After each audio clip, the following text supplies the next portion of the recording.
I'm sorry, but we're gonna have to take a break now. I know that I've owned you for over 2 years now, but I still can't figure out why. No, don't say anything. It's not you, it's me. But you know the rules in my DVD collection. Everything comes, but everything must go. But don't worry, I'm sure you'll find a proud person out there who loves The Last Airbender, Transformers 2, and Furry Vengeance, along with a ton of other Razzie Award movies just like you do.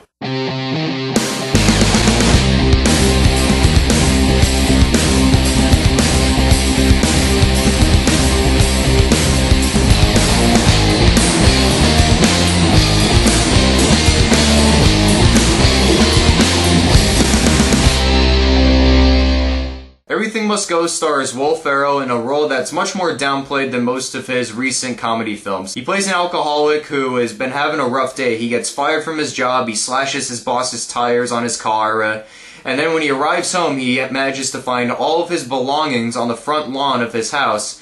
And his wife has left him, and she has locked all the doors to the house and reset the alarm codes to a new number. But with the help of a new neighbor and an innocent kid, he decides that he's gonna sell everything from his house in order to help rebuild his life. I was really looking forward to Everything Must Go because I really loved Will Ferrell in Stranger Than Fiction. I think that the guy has great potential to downplay most of the roles that he usually does in film. And this movie, it's no exception in contrast to Stranger Than Fiction.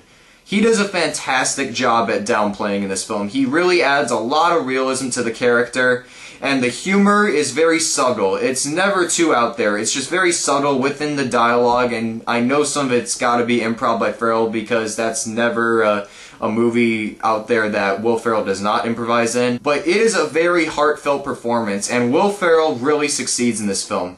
A lot of people say how he's always being labeled as a comic buffoon all the time because he is, but every now and then when we get to see him downplay, it's a real treat, and I just gotta really thank him for doing this movie because it's just a really great thing to see him in a role that you were gonna hardly ever see him in during his career. He's also backed up by great supporting roles by both Rebecca Hall as a new neighbor who moves in across the street from him, and Christopher C.J. Wallace, aka Notorious B.I.G.'s son, who plays Kenny, a kid who ends up helping Ferrell's character sell everything off his lawn, and also become a pretty good salesman at the same time. The film is adapted and directed by first-time writer-director Dan Rush, and he does a great job at handling the material in this film, considering that this movie is based off of a 4-page short story by Raymond Carver. Rush does a great job at using a slow-building pace in order to take the time to develop Will Ferrell's character, and you can tell that he's really letting Ferrell do most of the work himself because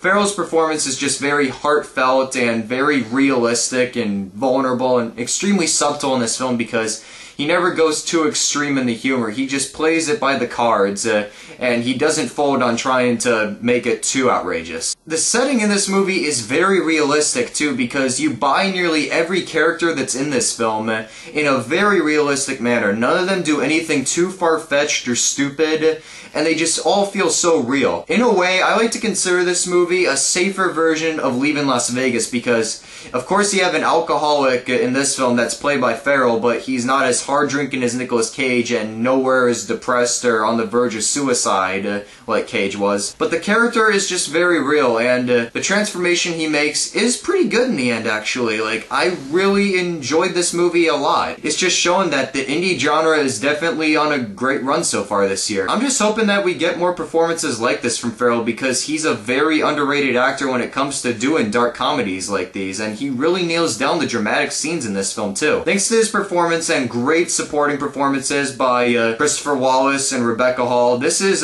definitely one of my favorite indie films of the year. I'm gonna give it 4 out of 5 stars. You should definitely check it out when it's in theaters or even on DVD too. So I hope all of you enjoyed my review of Everything Must Go and my previous review of the greatest movie ever sold. And if you like this video or these videos for that matter, subscribe to my channel where you can check out more of my movie reviews. Also follow me on Twitter and like my page on Facebook. And in the meantime, I'm Tyler from Cali Critic Reviews, and I'll see you guys later.